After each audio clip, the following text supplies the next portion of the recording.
Damai sejahtera Allah Bapa yang melampaui segala akal budi manusia, itulah yang memelihara hati dan pikiran Bapak Ibu saudara-saudara di dalam Yesus Kristus Tuhan kita. Kami sungguh bersyukur ya Allah, karena kami tahu Tuhan sungguh mengasihi kami. Tak henti-hentinya Tuhan peduli dengan kehidupan kami dan memberikan yang terbaik senantiasa untuk boleh kami nikmati. Saat ini kami yakin percaya Roh-Mu senantiasa melingkupi kami. Di dalam kami boleh beribadah, memuji, memuliakan nama Tuhan. Bapa kami di surga, betapa indahnya kasih setia Tuhan kepada kami. Karena itu sempurnakanlah sukacita kami. Biarlah kami boleh mengerti dan tahu akan isi hati Tuhan. Karena itu ya Allah, berbicaralah kepada kami, karena kami telah siap untuk mendengarkannya. Di dalam Yesus Kristus kami berdoa. Amin. Bapak Ibu, saudara-saudaraku jemaat Tuhan yang terkasih, dalam nama Tuhan kita Yesus Kristus, di minggu kita saat ini kita akan mendengarkan firman Tuhan yang menyapa kita dari Injil Lukas pasal 17. Injil Lukas pasal 17 dimulai dari ayat yang ke-26 hingga ayat yang ke-37. Lukas pasal 17 ayat 26 hingga ayat yang ke-37. Beginilah firman Tuhan tertulis di sana. Dan sama seperti terjadi pada zaman Nuh, demikian pula halnya kelak pada hari-hari Anak Manusia. Mereka makan dan minum, mereka kawin dan dikawinkan, sampai kepada hari Nuh masuk ke dalam bahtera. Lalu datanglah air bah dan membinasakan mereka semua. Demikian juga seperti yang terjadi di zaman Lot.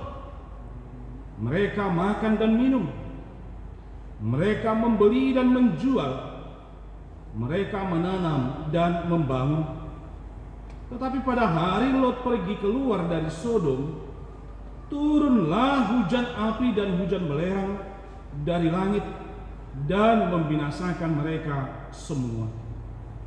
Demikianlah halnya kelak pada hari di mana Anak Manusia menyatakan dirinya. Barang siapa pada hari itu sedang di peranginan di atas rumah dan barang-barangnya ada di dalam rumah, janganlah ia turun untuk mengambilnya. Dan demikian juga orang yang sedang di ladang, janganlah ia kembali. Ingatlah akan istri Lot. Barang siapa berusaha memelihara nyawanya, ia akan kehilangan nyawanya. Dan barang siapa kehilangan nyawanya, ia akan menyelamatkannya. Aku berkata kepadamu, pada malam itu ada dua orang di atas satu tempat tidur, yang seorang akan dibawa dan yang lain akan ditinggalkan. Ada dua orang perempuan bersama-sama menyilam, yang seorang akan dibawa dan yang lain akan ditinggalkan. Kalau ada dua orang di ladang, yang seorang akan dibawa dan yang lain akan ditinggalkan. Kata mereka kepada Yesus, "Di mana Tuhan?" Katanya kepada mereka, "Di mana ada mayat, di situ berkerumun burung najar." Firman-Mu menjadi terang.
Oras marihita salhutna.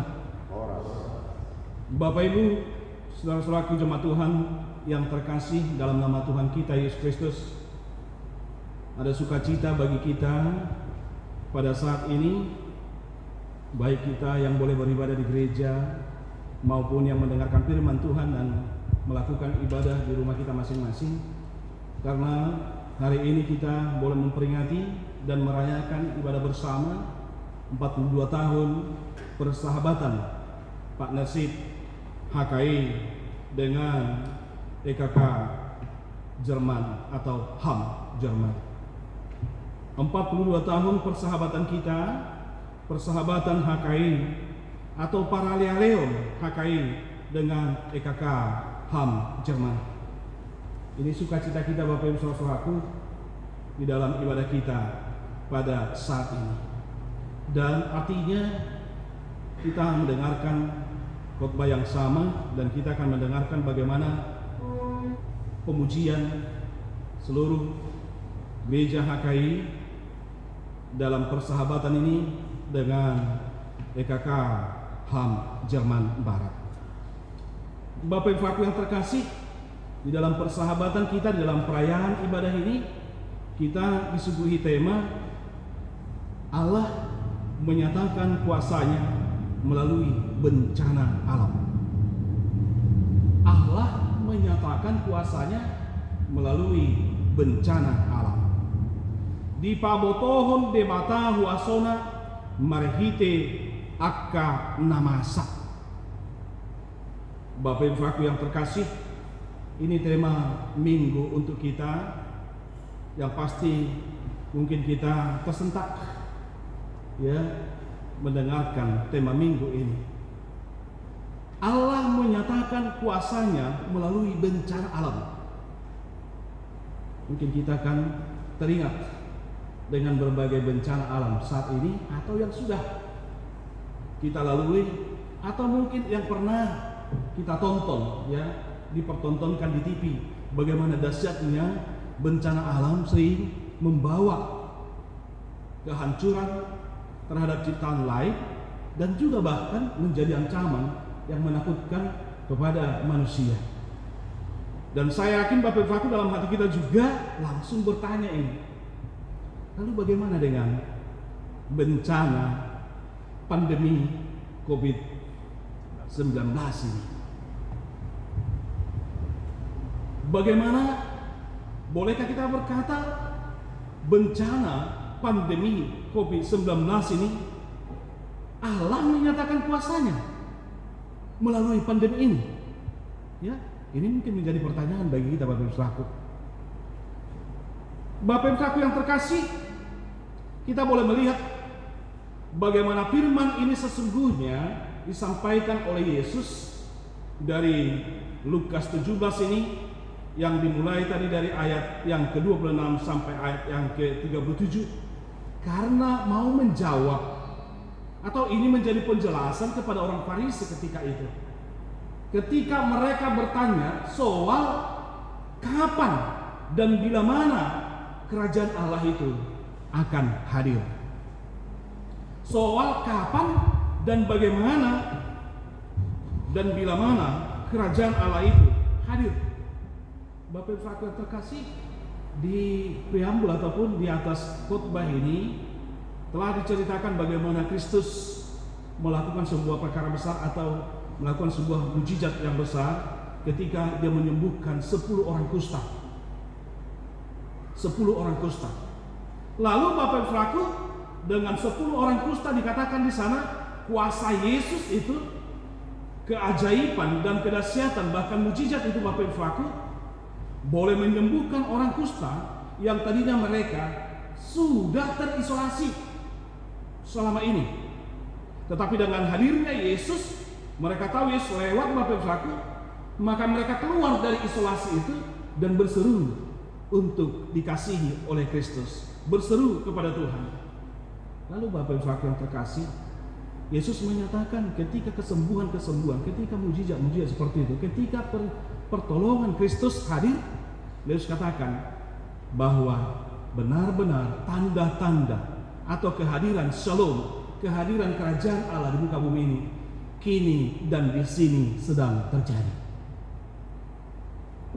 Kini dan di sini sudah atau sedang terjadi.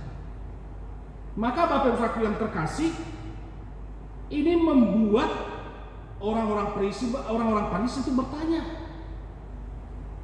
bila mana itu terjadi?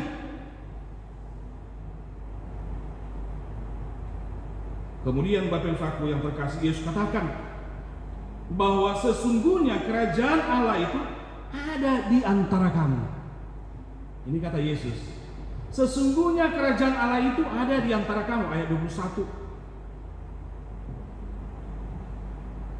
Maka Yesus katakan, kalau ada orang bertanya, lihat, dia ada di sana, lihat, dia ada di sini. Kalau ada orang berkata bahwa kerajaan Allah itu dia ada di sana, dia ada di sini, lalu Yesus katakan apa? Sesungguhnya kerajaan Allah itu ada di antara kamu, di antara kita.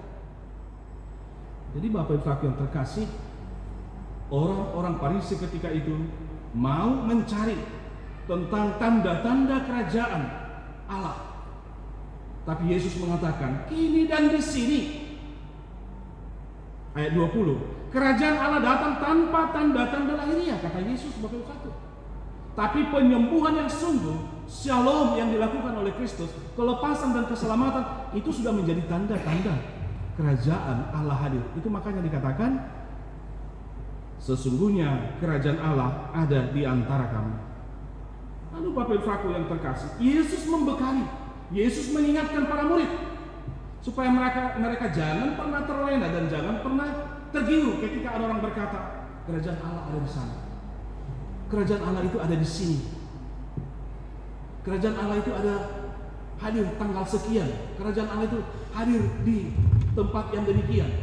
Yesus katakan Bapak Ibu yang terkasih, bahwa kerajaan Allah, jangan kamu pergi ke situ. Kerajaan Allah itu Bapak Ibu, dia hadir kini dan di sini. Ketika Yesus diberitakan, ketika Yesus melakukan tanda-tanda yang dahsyat itu, ketika Yesus hadir dalam dunia ini, sesungguhnya shalom surgawi itu telah hadir.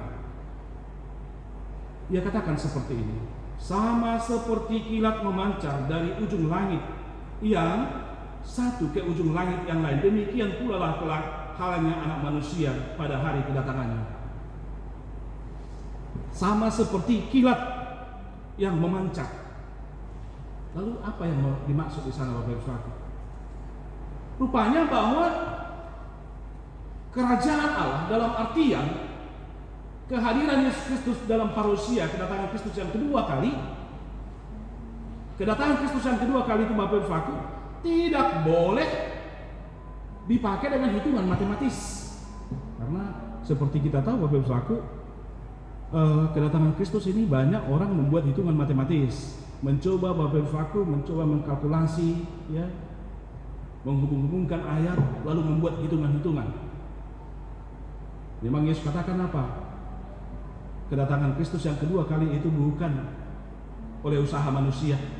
Kedatangan Kristus yang kedua kali itu Bapak Ibu Saudara bukan tergantung pada waktunya manusia, bukan tergantung kepada kalendernya manusia, bukan tergantung kepada tanggalnya manusia. Ini Bapak Ibu Saudara. Kehadiran kerajaan Allah dalam artian parousia atau kedatangan Kristus yang kedua kali dikatakan sana seperti kilat yang memancar dari langit yang satu ke langit yang lain. Tidak akan bisa diperhitungkan dan tidak bisa akan direka-reka manusia karena begitu cepat, tanpa tak terduga oleh manusia kehadiran itu. Jadi Kristus soal kehadirannya tidak terikat dengan waktunya manusia. Seperti kata orang bahwa kedatangan Kristus itu tidak pernah on time, ya, tidak pernah on time kedatangan Kristus menurut hitungan manusia karena dia tidak on time, ya, karena dia tidak di dalam waktunya manusia. Tapi waktunya manusia akan stop, akan berhenti ketika Kristus datang pada waktu kedua kalinya. Segala kalender manusia, segala tanggal manusia itu akan berhenti ketika Kristus datang kedua kalinya. Jadi bukan tergantung kepada tanggalnya manusia, tanggalnya dunia ini, kalendernya manusia. Justru semua itu tanggalan ataupun kalendernya manusia itu akan berhenti sesudah waktunya Tuhan datang. Ini Bapak Ibu. Dan kita lihat Bapak Ibu, untuk menjelaskan ini lebih dalam, Yesus katakan ada dua hal. Ada dua hal yang disampaikan. Pertama, sama seperti terjadi pada zaman Nuh. Saya yakin Bapak Ibu cerita tentang peristiwa air bah bukanlah sesuatu yang asing bagi kita.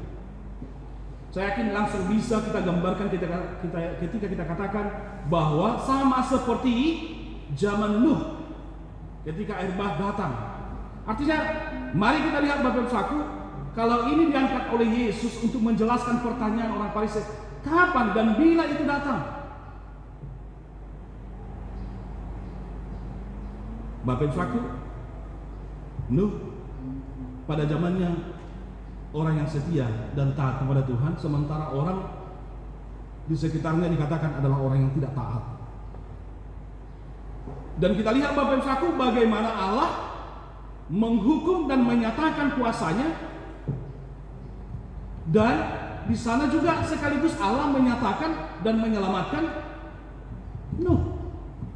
Jadi di dalam bencana alam itu ada dua hal yang boleh terlihat.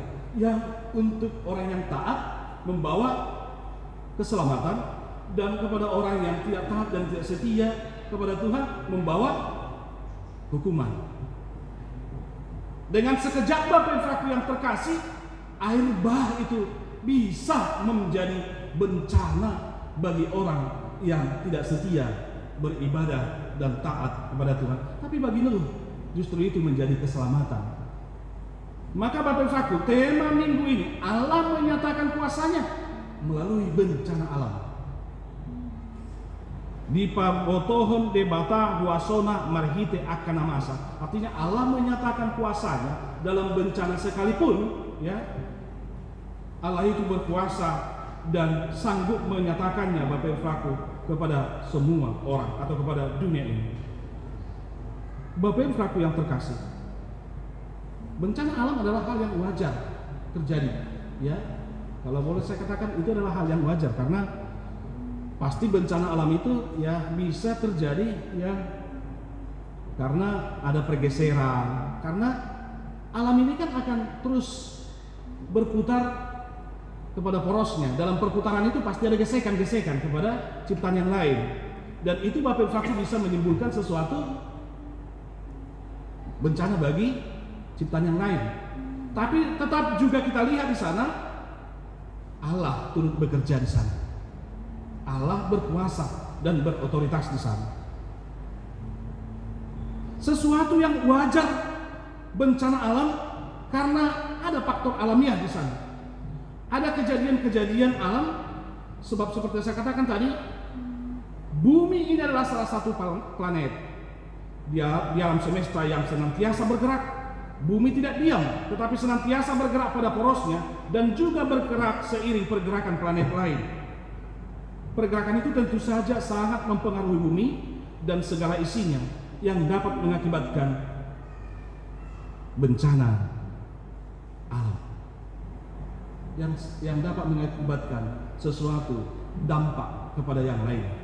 Jadi kalau saya katakan hal yang wajar, rupanya Bapak Ibu, kita mau katakan di sana, manusia harus berhikmat, manusia harus siap memahami apa yang terjadi dengan bencana alam ini. Bencana alam dalam masanya Nuh itu sesuatu yang sangat dahsyat, dan itu Bapak Ibu jelas dikatakan menyatakan kuasa Allah yang sungguh-sungguh menghukum orang yang tidak setia, dan bagi yang lain khususnya bagi keluarga Nuh adalah menyelamatkan. Jadi jelas di situ Tuhan sanggup memakai ciptaannya untuk menyatakan kuasanya. Karena ingat Bapak Ibu, yang berkuasa atas segala ciptaan, yang berhak untuk mengatur dan mengendalikan segala ciptaan adalah pencipta. Pencipta itu. Dan pasti ciptaan itu akan tunduk kepada penciptanya. Maka kalau kita baca di dalam Mazmur 104 itu sangat jelas dikatakan, semua ini Bapak Ibu yang terkasih, baik awan, baik laut, baik langit itu, baik angin juga itu Bapak Ibu, semuanya patuh kepada Tuhan. Dan itu Tuhan sanggup dan berkuasa memakainya. Menyatakan kehendaknya Tuhan sanggup memakainya Bapak Ibu Saudaraku. Semuanya itu tunduk kepada perintah Tuhan. Kalau itu terjadi Bapak Ibu Saudaraku dalam dua hal, bisa dipakai oleh Tuhan, disuruh untuk membawa berkat bagi manusia atau ciptaan yang lain, tapi juga bisa sebagai hambanya itu menjadi membawa hukuman kepada yang lain. Karena itu Bapak Ibu Saudaraku, ingatlah bencana yang terjadi pada zaman Nuh. Sekejap air itu bisa menghancurkan. Lalu yang kedua, ingat juga pada masa Lot. Ini yang kedua dikatakan di sana. Pada zaman Lot juga Tuhan memakai hujan belerang, hujan api untuk menyatakan kuasanya. Karena di zaman itu Bapak Ibu Saudaraku, begitu perlakuan manusia yang sangat dibenci oleh Tuhan terjadi di Sodom dan Gomora. Dikatakan di sana, Tuhan menyatakan kuasanya dan menghukum orang-orang yang berperilaku yang tidak benar di hadapan Tuhan. Tapi juga Tuhan menyelamatkan Lot dan anak-anaknya, nyaris dengan istrinya. Ya, karena toh, mengapa saya katakan nyaris? Karena istrinya akhirnya tidak selamat. Ini Bapak Ibu Saudaraku, Tuhan menyatakan kuasanya lewat hujan belerang dan hujan api itu Bapak Ibu Saudaraku menjadi hukuman bagi orang yang tidak setia, tetapi menjadi keselamatan bagi orang yang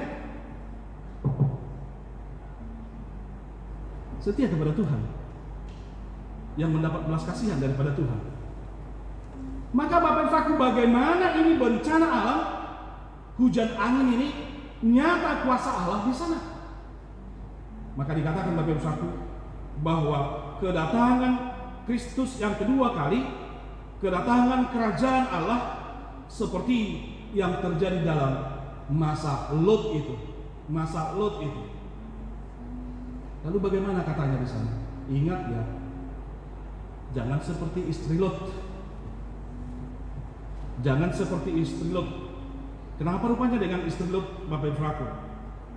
Karena istri Lot sudah diselamatkan, sudah dikeluarkan Bapak Ibu Saudaraku, tapi dia terikat dengan keindahan daripada Sodom dan Gomora. Dia teringat dengan harta miliknya yang tidak bisa dibawa, semuanya keluar dari sana Bapak Ibu Saudaraku. Maka Bapak Ibu Saudaraku, dikatakan di sana, barang siapa ketika hari kedatangan Kristus itu masih terikat dengan harta benda duniawi ini, maka Bapak Ibu Saudaraku,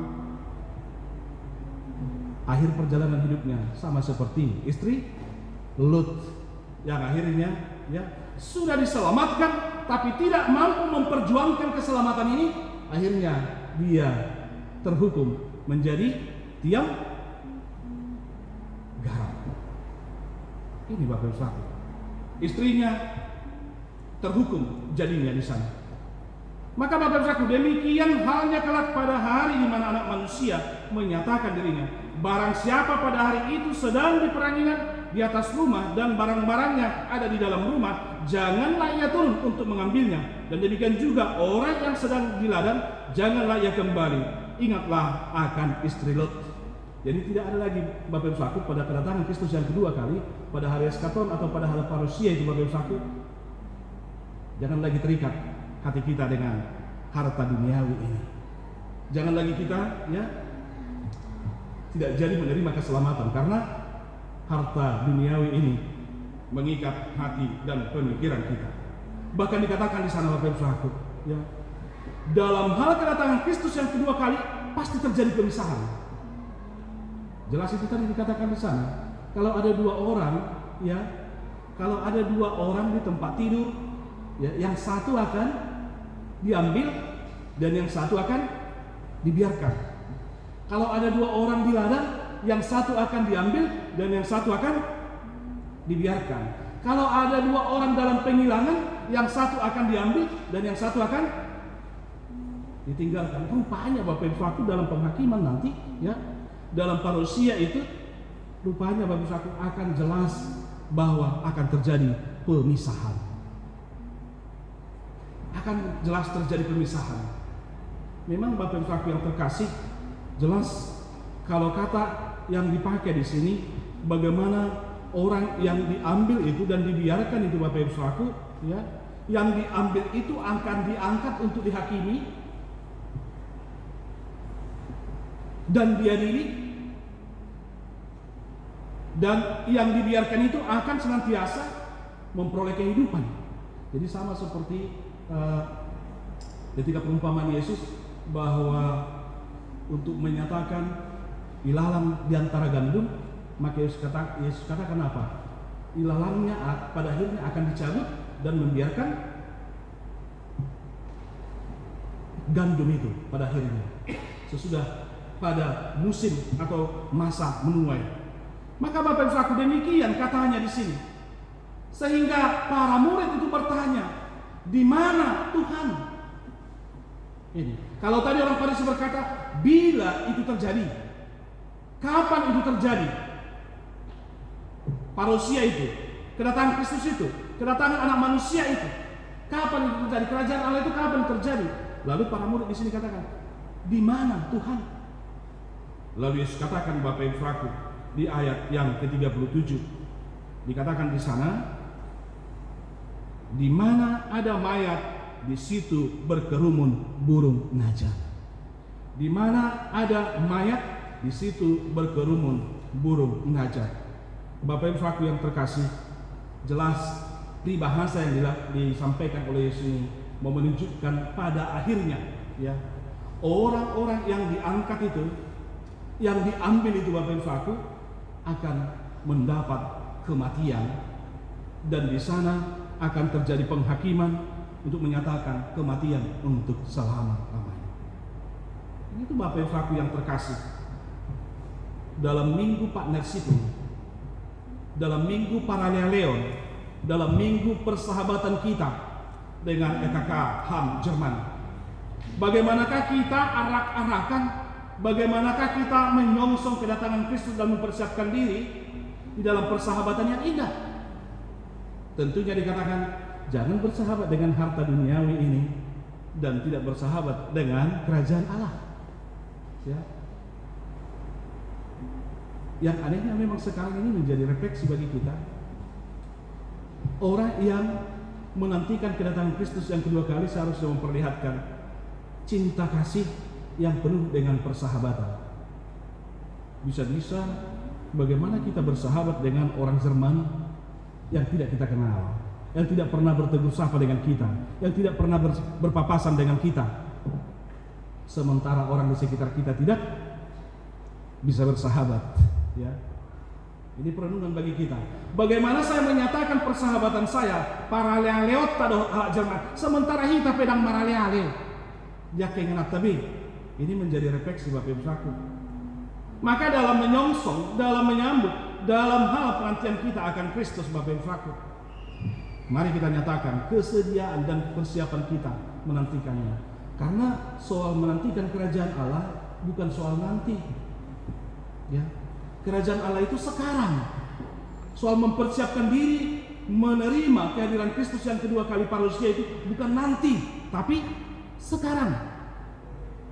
Karena itu Bapak Ibu Saudaraku yang terkasih, dalam kebersamaan arak-arakan, dalam persahabatan kita, dalam cinta kasih yang daripada Tuhan, mari kita nyatakan kesiapan kita senantiasa menerima dan menyongsong kehadiran Tuhan. Dan ketahuilah, apa dan bagaimanapun kehidupan kita, ya, Tuhan sanggup menyatakan kuasanya. Dan Tuhan menyatakan kuasanya bisa saja melalui apa dan di mana, atau oleh bagaimanapun itu bisa ya lakukan. Karena Tuhan tidak pernah kehabisan cara untuk menyatakan kuasanya kepada kita, pertolongannya kepada kita. Karena itu pahamilah, kalaupun saat ini kita menghadapi bencana pandemi COVID-19, mari kita seperti kata firman Tuhan, seperti tema minggu ini, bahwa Tuhan juga sanggup menyatakan kuasanya melalui itu. Dan mari kita orang yang setia, bahwa lewat itu, lewat bencana ini, bagi kita bukanlah kehancuran dan kematian, tapi justru semakin kita boleh tahu bahwa Tuhan sungguh-sungguh berkuasa atas segalanya. Justru itu yang boleh menyadarkan kita Bapak-Saudaraku, bahwa hidup manusia itu rupanya rapuh adanya. Hanya dengan virus yang tidak boleh dilihat oleh mata, kasat mata kita, bisa rupanya kita terancam, ya, penuh dengan ketakutan. Bahkan untuk sebagian orang sudah mati karena virus tersebut. Tapi apapun itu Bapak-Saudaraku, kita yakini bahwa Allah menyatakan kuasanya melalui bencana alam. Amin. Firman-Mu berkatilah.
Segala kebaikan dan kemurahan hati Tuhan yang boleh menyatakan isi hati-Mu kepada kami, dan kami boleh tahu lewat firman-Mu yang sudah kami dengar bagaimana Allah yang sungguh-sungguh berkuasa atas segalanya, atas segala ciptaan.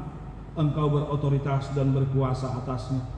Bahkan dalam bencana alam sekalipun Tuhan sungguh-sungguh dapat menyatakan kuasa-Mu di sana. Biarlah kami senantiasa boleh terus bergantung kepada Tuhan, dan kami semakin yakin dan percaya bahwa di dalam bencana alam sekalipun kami akan senantiasa merasakan kasih setia Tuhan. Kami akan boleh menikmati keselamatan yang daripada Tuhan, karena Tuhan sungguh-sungguh mengasihi kami. Bapa di surga, kami yakin percaya kalau pada saat ini kami mendengarkan bagaimana kedahsyatan kedatangan Kristus yang boleh memisahkan setiap orang yang setia dan orang yang tidak setia. Biarlah kami menjadi golongan orang yang setia, yang terselamatkan, dan boleh menyongsong, menyambut, bahkan menikmati kedatangan Kristus dalam kehidupan kami. Karena itu ya Allah, berikan kami kekuatan supaya kami tidak pernah mengikatkan diri, mengikatkan hidup dan iman kami kepada harta duniawi ini. Sebab semuanya itu akan berlalu, dan semuanya itu akan kami tinggalkan, dan biarlah itu boleh nyata di dalam pernyataan iman kami. Sebab kami adalah orang-orang yang dikasihi oleh Tuhan. Itu iman percaya kami di dalam kami menyambut senantiasa dan menyongsong kedatangan Tuhan yang kedua kali di dalam dunia ini. Ya Allah, inilah hidup kami, materaikanlah untuk Tuhan. Di dalam Kristus kami berdoa. Amin.